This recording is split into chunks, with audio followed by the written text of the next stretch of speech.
पाकिस्तान अगर एक बार में बाज आ जाए तो वो पाकिस्तान तो कतई हो ही नहीं सकता।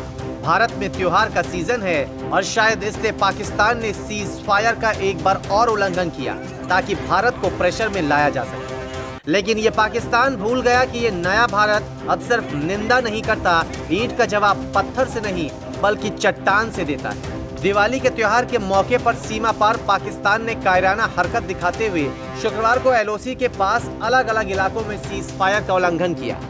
डावर, केरन, उरी, नौगाम में पाकिस्तान ने मोर्टार दागे। पाकिस्तान ने सीमा स्थित रिहायशी इलाकों को भी निशाना बनाया। पाकिस्तान के इस दुस्साहस पर कार्रवाई करते हुए भारतीय सेना ने पाकिस्तानी सेना को मुंहतोड़ जवाब देते हुए भारी नुकसान पहुंचाया। भारतीय सेना की जवाबी फायरिंग में 8 पाकिस्तानी सेना के जवान मारे गए और मारे गए पाकिस्तानी सेना के जवानों में 2 से 3 पाकिस्तान की एसएसजी के कमांडो शामिल हैं। जम्मू कश्मीर से अनुच्छेद 370 हटने के बाद पहली बार भारत और पाकिस्तान के बीच में तनाव अपने चरम पर है। दरअसल शुक्रवार सुबह से ये तनाव जो है लाइन ऑफ कंट्रोल पर शुरू हो गया है, जिसमें पाकिस्तान की तरफ से युद्ध विराम का उल्लंघन हुआ और भारतीय सेना का कहना है कि घुसपैठ की एक बड़ी कोशिश हुई केरन सेक्टर कुपवारा में और उसके बाद लगातार पाकिस्तान की तरफ से युद्ध विराम का उल्लंघन हुआ, गोलीबारी हुई, फायरिंग हुई और जिसकी जवाबी कार्रवाई भारतीय सेना ने भी अलग अलग इलाकों में की। पहली बार हुआ है कश्मीर में सालों में जब पूरे जो उत्तरी कश्मीर के जितने भी नियंत्रण रेखा के सेक्टर है, चाहे कुपवाड़ा हो, चाहे बारामूला हो, चाहे बांडीपोरा हो, तीनों ज़िलों में जो लाइन ऑफ कंट्रोल का इलाका आता है वहाँ पर ज़बरदस्त गोलीबारी भारत और पाकिस्तान के बीच अब तक भी चल रही है।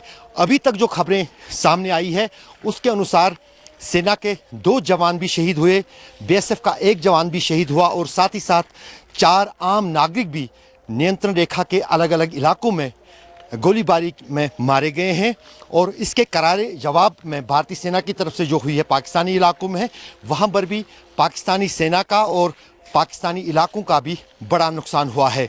हम इस वक्त हिंटरलैंड में है, वो इलाका जो लाइन ऑफ कंट्रोल पर तो नहीं है लेकिन उसके साथ सटा हुआ है, क्योंकि सुबह से जिस अंदाज से लाइन ऑफ कंट्रोल पर तनाव चल रहा है उसके बाद जो है लाइन ऑफ कंट्रोल के उन इलाकों में फ़िलहाल मीडिया को जाने की इजाज़त नहीं है। लेकिन देश का आज तक मात्र चैनल है जो इस हिंटरलैंड इलाके में पहुंचा है, जहां पर ये सेना का जो महा ऑपरेशन है वो अभी भी जारी है। यहाँ पर जो इस टुकड़ी की सेना की जो है उसकी कमान जो संभाले हैं मेजर मनजीत सिंह साहब हैं, उनसे हम बात करेंगे। सर, आज हमने देखा शुक्रवार है, पूरा देश दिवाली की तैयारी में लगा है, लेकिन सेना की मुस्तैदी हाईएस्ट अलर्ट पर रख दी गई है, न सिर्फ एलओसी पर बल्कि हिंटरलैंड में भी, जो इलाका लाइन ऑफ कंट्रोल से सटा आता है। आप हिंटरलैंड में इस वक्त अपनी टुकड़ी लेकर आए हैं, तो आप यहाँ पर किस लिए आए हैं और क्या आपका टास्क रखा गया है यहाँ इस इलाके में? हम हिंटरलैंड में डिप्लॉयड हैं और जैसे कि आपने आज सुना ही होगा कि एलओसी के ऊपर काफ़ी फायरिंग हो रही है। अगर उस इलाके से कोई भी इन्फिल्ट्रेशन होता है और हरकत हमारे इलाके में भी होती है तो हम उस हरकत को रोकने के लिए और उस कोई भी मूवमेंट होती है उसको न्यूट्रलाइज़ करने के लिए या टेररिस्ट को न्यूट्रलाइज़ करने के लिए हम इस इलाके में डोमिनेशन कर रहे हैं और उसी को मद्देनज़र रखते हुए हमने अपनी टुकड़ी को डिप्लॉय किया हुआ है यहाँ पे।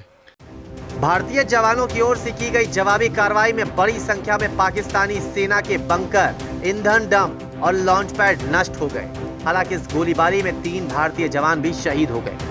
पाकिस्तान अपनी हरकतों से बाज नहीं आता, भारत की सहनशीलता को कमजोरी समझता है, लेकिन जो जवाब भारत ने इस बार दिया है पाकिस्तान को उससे उबरने में शायद कई दिन या हफ्तों लग जाएगी। न्यूज़ तक ब्यूरो।